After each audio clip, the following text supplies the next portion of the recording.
현재 우리나라는 OECD 국가 중에서 자살률 1위라는 불명예를 갖고 있는 나라입니다. 그럼 왜 사람들이 이렇게 자살을 할까요? 자살하는 원인에는 많은 이유가 있을 겁니다. 그런데 정신과 전문 의사들의 말에 의하면 사람이 자살하는 이유에는 4가지 이유가 있다고 합니다. 첫째는 지금 살고 있는 세상보다 더 나은 세상에서 살 수 있다는 그릇된 믿음에서 자살을 한다고 합니다. 대체로 사이비 종교의 집단적인 자살에서 흔히 볼 수 있는 자살인데, 이때 사람들이 자살하는 이유는 이 험악한 세상에서 사느니 차라리 죽어서 편안한 세상에서 살고자 하는 그 동기에서 자살을 한다고 합니다. 두 번째는 지금 현재 겪고 있는 삶의 아픔들을 견뎌내지 못해서 사람들이 자살을 한다고 합니다. 예를 들면 경제적으로 너무 어려워서 그 고통을 이겨낼 수 없기 때문에, 또는 육체적인 질병으로 너무 고통스러워서 그런 모든 삶에서 일어나는 고통을 이겨낼 수 없기 때문에 사람들이 자살을 한다고 합니다. 세 번째로는 평소 자신을 괴롭히고 미워하고 있는 사람에게 살아서 보다는 죽어서 복수하겠다는 무서운 동기에서도 사람이 자살을 한다고 합니다. 우리 가끔 한국 뉴스를 들어보면 왕따 당한 사람이나 학생이 자살하는 경우에 그 뉴스를 보면 그런 내용이 써 있지 않습니까? 네 번째로는 정신적으로 무서운 자살로서 정신적인 망각과 환상에 의해서 자살하는 경우도 있다고 합니다. 그러나 대체로 정신과 전문 의사들의 말에 의하면 사람이 자살을 하는 가장 큰 이유는 그 사람이 삶 속에서 겪는 심각한 상실감이 닥쳐올 때 대체로 사람들이 자살을 한다고 합니다. 예를 들면 건강하던 사람이 갑자기 건강을 잃게 되는 경우, 또 갑자기 사랑하던 사람을 잃게 된 경우, 또 갑자기 사업에 실패하거나 실직되었을 경우, 또는 자신의 자존심과 명예에 심한 상처를 받을 경우, 자신의 자존심과 명예에 심한 타격으로 실추될 경우에 사람은 자살할 확률이 가능성이 높다라고 말을 합니다. 오늘 본문의 주인공은 욥입니다. 욥하면 모든 사람들의 고난의 대명사라고 할 수 있는 고난의 대표라고 볼 수 있는 사람입니다. 욥은 하나님 앞에 흠이 없는 사람이었습니다. 그래서 욥기서 1장 1절에 욥을 다음과 같이 소개하고 있습니다. 우스 땅에 욥이라 불리우는 사람이 있었는데 그 사람은 온전하고 정직하여 하나님을 경외하며 악에서 떠난 자더라.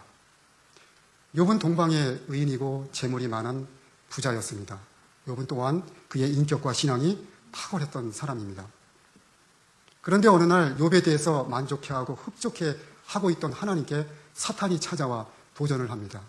욥이 과연 고난 중에서도 하나님을 온전히 의지하며 하나님을 경외할 수 있겠느냐라는 말입니다. 사탄은 결코 그럴 수 없다라고 장담을 합니다.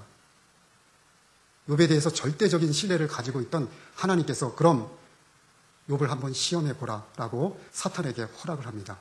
이때부터 욥의 고난이 시작됩니다. 욥이 당한 그 고난의 내용이 욥기서 1장과 2장에 구체적으로 자세히 기록되어 있습니다. 거기에 나와 있는 내용을 보면은, 첫째, 욥은 재산을 잃음으로 인하여 고난을 겪게 됩니다. 욥은 부자였습니다. 양이 7,000마리요, 약대가 3,000마리요, 소가 500결이요, 암나귀가 500마리였습니다. 그리고 종들도 무수히 많았다라고 성경은 기록하고 있습니다. 다시 말하면 욥은 동방에서 제일 가는 큰 부자였습니다. 그런데 욥이 어느 날 갑자기 거지가 되고 맙니다. 피땀 흘려 모아놓은 재산 하루아침에 다 잃어버렸을 때 그 마음이 얼마나 괴로웠겠습니까? 평생 동안 애써 벌어놓은 그 많은 재산 하루아침에 다 잃고 다 빼앗기게 되었을 때 그 마음이 얼마나 아팠겠습니까? 두 번째로 욥은 자식을 잃음으로 인하여 고난을 겪게 됩니다. 재산을 아무리 많이 있다 한들 자식만 하겠습니까? 욥에게는 7남 3녀의 자식이 있었습니다. 10명의 자녀 모두 건강하게 잘 자라고 있었습니다. 그리고 서로 화목했습니다. 그런데 어느 날 욥의 형님 댁에 잔치가 벌어졌습니다. 그때 욥의 10명의 자녀가 그 잔치에 참여했습니다. 그 잔치에 참여하던 중 집이 무너지는 바람에 10명의 자녀가 모두 죽게 되고 맙니다. 자식을 잃었을 때 부모의 아픔, 우리는 어느 정도인가를 짐작합니다. 뼈를 깎는 아픔이었고 살이 찢어지는 듯한 아픔이었을 겁니다. 세 번째로 욥은 아내의 배신으로 인하여 고통을 겪게 됩니다. 재산도 잃고 자식도 잃었다 할지라도 사랑하는 아내가 옆에 있어서 여보 힘내세요. 인생을 살다 보면 다 그런 일도 일어날 수 있습니다. 우리 다시 힘을 모아서 일어나면 됩니다. 힘내십시오. 라고 사랑하는 아내가 곁에서 그렇게 위로해 주었다고 한다면 욥은 큰 힘이 되었을 것입니다. 그런데 욥의 아내는 고난을 겪고 있는 당신의 남편 욥에게 그렇게 살 바에는 하나님을 욕하고 죽으시오 라고 말하고 집을 나가고 말았습니다. 욥은 사랑하는 아내의 배신으로 인하여 가슴이 미어졌을 것입니다. 넷째는 욥은 건강을 잃음으로 인하여 고통을 겪게 됩니다. 재산이다, 자식이다, 아내다 하더라도 그래도 인생에서 마지막 궁극적으로 제일 중요한 것은 건강 아니겠습니까? 왜냐하면 건강하다고 하면 다시 일어날 수 있기 때문입니다. 그런데 욥에게는 머리끝부터 발끝까지 종기로 인하여 고통을 겪게 됩니다. 너무 그것이 고통스러워서 기와장으로다가 아픈 곳을 긁어보기도 하고 잿더미에 뒹굴어 보기도 합니다. 얼마나 고통스러웠겠습니까? 욥이 당한 이 처참한 고난과 고통, 우리 보통 사람으로서는 가히 이해할 수 없는 일입니다. 이러한 처참한 비극적인 고통의 상황에서 욥은 말 그대로 생을 포기하고 자살할 수도 있었을 것입니다. 그런데 욥은 자살을 선택하지 않았습니다.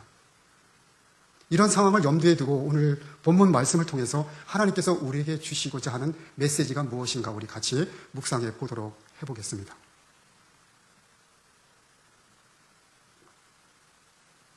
하나님을 믿는 하나님의 자녀들에게 예기치 않은 일이 발생했을 때 가장 고통스러운 것은 하나님을 찾아도 보이지 않고 하나님을 불러도 대답하지 않을 때입니다.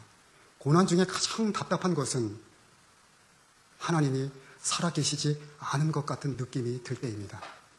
그래서 오늘 본문 8절하고 9절에 욥이 다음과 같이 고백을 합니다.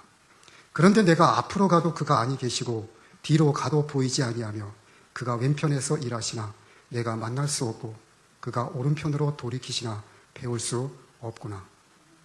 욥은 현재 자신이 닥친 이 고난의 상황에서 하나님을 만나서 하나님, 나는 정직하게 살았습니다. 하나님을 진심으로 경외했습니다. 나는 하나님을 온전히 의지하며 살았습니다. 나는 악한 일을 행한 적이 없습니다. 그런데 왜 나에게 이런 고난을 허락하셨습니까? 그리고 하필이면 왜 나입니까? 라고 자기의 마음을 솔직하게 하나님 앞에 고백하고 싶었던 것입니다. 그 고백을 통해서 욥은 하나님으로부터 응답을 받기를 원했던 겁니다. 그런데 하나님은 욥의 앞에도 계시지 않았고 뒤에도 계시지 않았고 좌우 어느 곳에서도 하나님이 계시지 않았던 겁니다. 이쯤 되면 모든 것을 다 포기하고 죽고자 하는 마음이 들었을 겁니다. 그러나 고난의 그 비참한 현장의 최정상에서 욥은 이상하게도 다음과 같은 고백을 다시 합니다. 그게 오늘 본문 말씀 10절의 말씀입니다. 내가 가는 길을 그가 아시나니 그가 나를 단련하신 후에는 내가 순금같이 되어 나오리라. 이 고백의 말씀은 이런 의미입니다. 하나님, 나는 내가 가는 길을 도무지 알 수가 없습니다. 그런데 하나님은 나의 가는 길을 다 아시고 계십니다. 그렇기 때문에 하나님께서 나를 단련하고 계신 겁니다. 당신이 나를 단련하고 계시는 이유는 나의 삶과 내 안에 있는 모든 불순물을 제거하고 순금 같은 사람으로 만들기 위한 것입니다. 라고 고백하고 있는 겁니다. 욥이 어떻게 그 처참한 상황에서 하나님을 불러도 응답이 없었던 그 상황에서 어떻게 이런 신앙의 고백을, 믿음의 고백을 할 수 있었겠습니까? 그것은 욥은 이제 자신의 고난의 현장을 보고 있는 것이 아니라 그 고난 가운데서 함께 하시고 계시는 하나님을 정확하게 보고 있는 겁니다. 욥은 이제 자기 자신을 본 것도 아니고 고난의 상황을 본 것도 아니고 주변의 환경을 본 것도 아니고 고난당하고 있는 자기 자신과 함께하고 있는 하나님을 보고 있는 겁니다. 그래서 이 욥이 고백한 이 고백은 다른 의미가 아닙니다. 욥이 지금 겪고 있는 이 고난, 이 엄청난 고난도 하나님의 섭리의 역사다라고 고백하고 있는 겁니다. 이 신앙의 고백이 위대한 고백이 아니겠습니까? 그래서 로마서 8장 28절에 사도 바울이 다음과 같이 고백을 합니다. 우리가 알거니와 하나님을 사랑하는 자, 곧 그 뜻대로 부르심을 입은 자들에게는 모든 것이 합력하여 선을 이루느니라. 이 고백의 말씀은 오늘 우리의 삶 가운데 특별히 하나님의 자녀들에게 얼마나 많은 고난이 닥쳐옵니까? 우리가 우리의 삶 가운데서 겪는 많은 사건들, 그 사건이 어떤 사건이고 일이든지 간에 그것이 고통스러운 일이든지 기쁜 일이든지 실망스러운 일이든지 만족스러운 일이든지 괴로운 일이든지 그 모든 사건과 일들이 서로 작용하여 결국에는 더 좋은 결과를 나타내게 된다는 고백입니다. 다시 말하면 하나님의 자녀에게 의미 없는 고통은 없다라는 말씀입니다. 하나님의 자녀가 이 땅에서 수많은 고통과 고난을 겪고 있지만 그 수많은 고통과 고난은 다 의미 있는 고통과 고난이라는 겁니다. 어떤 것 하나 버릴 수 없는 그 귀중한 고난이기에 그 고난이 때로는 우리에게 유익을 주기도 한다는 말씀입니다. 그래서 사실은 처음에 닥친 여러 가지 고난의 일들이 불행하게 보이지만 오히려 그것이 나중에 더 좋은 결과를 나타내기도 한다는 말씀입니다. 배를 타고 가고 있던 어느 사람이 그만 그 배가 파손되어서 무인도에 표류하게 되었다고 합니다. 그 사람은 파손된 배 조각을 가져다가 자신이 거주할 수 있는 은신처, 작은 오두막집을 하나 만들었다고 합니다. 그리고 그곳에다가 생존을 위한 우들과 먹을 양식들을 저장해 놓았다고 합니다. 그리고 매일같이 하나님께 기도했다고 합니다. 하나님, 이 무인도에서 나를 구출해 주십시오. 그러던 어느 날 그 사람이 양식을 구하기 위하여 밖에 나갔다가 온 후 그 자신이 간신히 애써서 만들어 놓은 오두막집이 불에 타고 있는 것을 보게 됩니다. 생존을 위해서 만들어 놓은 그 오두막집이 완전히 불에 타버리자 그 사람은 하나님께서는 이제 나를 완전히 버리셨구나. 이제 내 인생도 끝났구나 라고 생각을 했다고 합니다. 그런데 그 다음날 그 무인도에 그 사람을 구출하기 위해서 배 한 척이 왔습니다. 너무도 신기해서 그 사람이 그 배를 몰고 온 선장님에게 물어봤다고 합니다. 당신이 어떻게 여기 무인도까지 오게 되었습니까? 그랬더니 그 선장이 이렇게 대답했다고 합니다. 당신이 보낸 연기 신호를 보고 내가 여기까지 오게 되었습니다. 생존을 위해서 만들어 놓은 오두막집이 다 불탐으로 인해서 그 사람이 구출을 받았다는 말씀입니다. 오늘 우리의 삶에 얼마나 처음 보기에 불행한 일들이 많이 있습니까? 그러나 그 불행한 것을 보고 절망하지 마십시오. 왜냐하면 그 이면에 역사하시는 하나님의 섭리가 있기 때문입니다. 룻기에 보면 베들레헴에 나옴이라는 여인이 살고 있었습니다. 그런데 어느 해에 갑자기 이 베들레헴 땅에 심한 흉년이 들게 되었습니다. 도저히 그 땅에서 살 수 없게 되자 나오미는 자기 남편과 두 아들을 데리고 모압 땅으로 이민을 가게 됩니다. 그곳에서도 열심히 살았습니다. 그러나 불행하게도 나오미는 그 모압 땅에서 남편과 두 아들을 잃게 됩니다. 그래서 어쩔 수 없이 다시 고향으로 돌아오게 됩니다. 고향에 돌아왔더니 나오미의 친구들이 당신은 나오미가 아니냐 하면서 반갑게 맞이해 주었습니다. 이때 나오미가 그의 친구들에게 말을 합니다.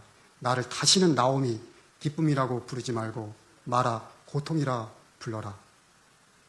살기 위해서 심한 흉년이 들어 자신의 고향 땅 베들레헴을 떠나서 모압 땅에 살다가 기쁨을 다 잃어버리고 슬픔의 마라가 되어 돌아왔다라는 것입니다. 그러나 하나님께서는 나오미에게 그 쓴 고통의 마라를 겪게 함으로 다시 본인의 고향 베들레헴으로 돌아오게 하셨고, 그리고 나중에 나오미의 며느리 룻을 통해서 다윗 가문의 조상이 되는 축복을 허락하시는 것을 보게 됩니다. 그래서 사람이 보기에는 이제 다 끝났다라고 생각하지만 하나님은 그 절망의 밑바닥에서 다시 일어나게 하시는 것입니다. 그래서 우리가 우리의 삶 가운데서 겪는 모든 고난들, 그것이 작은 고난이든지 큰 고난이든지 모든 고난은 하나님의 절대적인 섭리의 주권 아래 있기 때문에 어느 것 하나 버릴 수 없는 것입니다. 그래서 그 모든 고난은 우리에게 유익이 되는 것입니다. 그래서 시편 119편 71절에 시인은 다음과 같이 고백을 합니다. 고난 당한 것이 내게 유익이라. 이로 인하여 내가 주의 율례를 배우게 되었나이다. 넓은 초원에서 방목하여 기르는 소들 가운데 해리포드 종의 소라는 소가 있습니다. 이 소들은 혹한의 추위를 이겨내는 것으로 유명한 소들입니다. 대체로 넓은 초원에서 방목하여 기르는 소들은 혹한의 추위를 이겨내기 위해서 그 혹한의 추위 가운데 불어오는 그 찬바람을 견뎌내기 위해서 등을 지고 서서히 이동을 한다고 합니다. 그러다가 그 혹한의 추위를 이겨내지 못하게 되어 쓰러지게 되면 결국 얼어서 다 죽는다고 합니다. 그런데 이 해리포드 종의 소들은 혹한의 추위에서 불어오는 그 찬바람을 이겨내기 위해서 그 찬바람을 정면으로 맞서며 앞으로 나아간다고 합니다. 머리를 숙이고 어깨를 맞댄 채 북쪽에서 불어오는 그 차가운 바람을 정면으로 받아들이며 앞으로 서서히 나아간다고 합니다. 그런데 놀라운 사실은 그 혹한의 추위에서도 이 해리포드 종의 소들은 단 한 마리도 죽지 않는다고 합니다. 사람이 인생을 살면서 고난과 역경 가운데 많은 어려움을 겪지만 그 고난과 역경을 이겨내는 지수가 어느 정도인지를 측정하는 지수가 있죠. 그 지수를 역경 지수라고 합니다. 영어로는 Adversity Quotient 해서 AQ라고 하지 않습니까? 과거에는 IQ, 지능지수, EQ, 감성지수 이런 것이 높은 사람들이 인정받았다고 합니다. 그러나 앞으로의 세상은 점점 삶이 어려워지기 때문에 AQ가 높은 사람이, 역경지수가 높은 사람이 우대받는 시대가 될 거라고 말을 하고 있습니다. 왜냐하면 AQ가 높은 사람일수록 자신의 꿈과 희망을 이루어 나갈 수 있기 때문이라는 겁니다. 우리 성경에 나와 있는 우리 믿음의 선조들을 한번 보십시오. 전부 다 보면 역경지수가 높은 사람들이었습니다. 그들의 삶 가운데서 닥쳐오는 모든 고난과 역경을 피하지 않고 정면으로 맞서서 싸웠습니다. 그래서 도스토옙스키는 이런 말을 했습니다. 고난이 다가올 때 고난을 피하지 말라. 고난은 인생의 본질 중에 하나이다. 욥을 한번 보십시오. 욥은 고난이 닥쳐왔을 때 정면으로 맞서 싸웠습니다. 요셉을 한번 보십시오. 억울한 일로 고난이 닥쳐왔을 때 정면으로 그거와 맞서 싸웠습니다. 모세를 한번 보십시오. 자신의 인생길에 홍해가 가로막고 있었을 때 정면으로 홍해와 맞서서 싸웠습니다.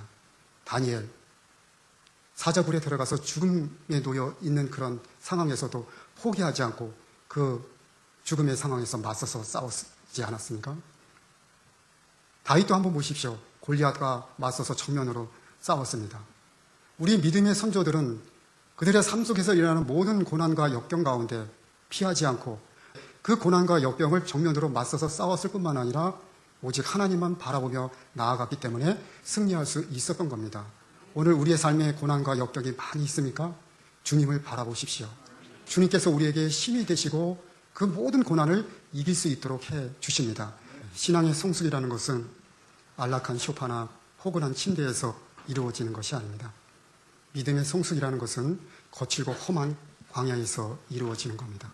만일 우리의 삶에 고난과 역경이 없다고 한다면 어떻게 우리가 하나님을 갈망하며 하나님의 은혜의 자리에 나아갈 수 있겠습니까? 그래서 깔뱅이 이런 말을 했습니다. 이 세상에는 고통이 많다. 왜냐하면 천국을 사모하는 마음을 갖게 하기 위함이다. 이런 말도 있습니다. 고난이 닥쳐오면 춤을 춰라. 왜냐하면 고난은 아무에게 허락되는 것이 아니기 때문이라는 것입니다. 하나님은 당신의 사랑하는 자녀들을 위하여 고난을 준비해 두십니다. 그랬다가 적절한 때에 고난을 허락하십니다. 하나님께서 당신의 사랑하는 자녀들에게 왜 고난을 허락하신다고 생각하십니까? 그것은 그 고난을 통하여 부서지고 깨어져서 순금 같은 하나님의 자녀로 만들어 가고자 하는 하나님의 섭리가 있기 때문에 그렇습니다. 하나님은 당신의 자녀들이 고난의 현장에 있을 때 때로는 그 고난의 수위를 조절하기도 하시고 그 고난을 이겨낼 수 있도록 힘과 능력도 주십니다. 그래서 성도가, 하나님의 자녀가 고난이 닥쳐왔을 때 그 고난을 두려워하지 않고 주님만 바라보고 주님이 주시는 힘으로 그 고난을 이겨내게 되면 이전보다 더한 축복이 주어지게 되는 겁니다. 그래서 욥은 자신의 그 처참한 고난의 상황에서 주님만 바라보고 주님이 주시는 힘을 가지고 그 고난을 이겨냈더니 욥에게 갑절의 축복이 있었더라라고 욥기 42장 10절에 기록하고 있습니다.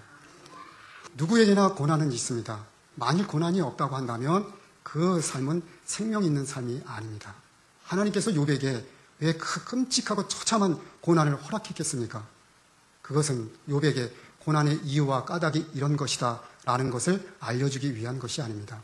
하나님께서 욥에게 그 끔찍한 고난을 허락하셨던 것은 욥에게 있어서 인생의 주인은 하나님이시고 욥이 당한 고난의 시작과 과정과 끝도 하나님의 절대적인 섭리의 주권에 있다라는 것을 가르쳐주기 위함이었던 겁니다. 그러므로 오늘 우리의 삶 가운데 고난이 닥쳐왔습니까? 아니면 정말 누구에게도 말할 수 없는 고난을 겪고 있습니까? 그럴 때 왜 하나님은 나에게 이런 고난을 허락하셨습니까? 하필이면 왜 나입니까? 라는 이유를 묻는 질문보다는 하나님 도대체 이 고난의 목적이 무엇입니까? 라는 물음을 가지고 하나님께 나아가야 합니다. 왜냐하면 성도가 겪는 모든 고난은 하나님의 절대적인 섭리에 있기 때문입니다. 찰스 스펀전 목사님이 이런 말을 했습니다. 하늘에서 면류관을 쓴 사람 중에 이 땅에서 가시관을 쓰지 않은 사람은 하나도 없다. 그렇습니다. 우리가 하나님의 자녀로서 이 땅에 고통을 겪고 있는 이유는 죽어서 하나님의 나라에서 면류관을 쓰기 위한 훈련의 과정입니다. 이 훈련을 통해서 하나님은 우리를 순금같이 하나님이 보시기에 아름다운 당신의 자녀로 빚어 나가고 계시는 겁니다. 오늘 우리의 삶에 고난이 많이 있습니까? 슬퍼하거나 절망하지 마십시오. 주님을 바라보십시오. 그럴 때 주님께서 우리에게 힘을 주시고 그 모든 고난과 역병을 이겨낼 수 있도록 인도해 주실 겁니다. 그런 아름다운 축복의 삶을 사시는 성도님들 되시길 주님의 이름으로 권면드립니다. 기도하시겠습니다. 제 영상을 시청해 주셔서 감사합니다. 구독과 좋아요를 눌러주시면 더욱 감사하겠습니다.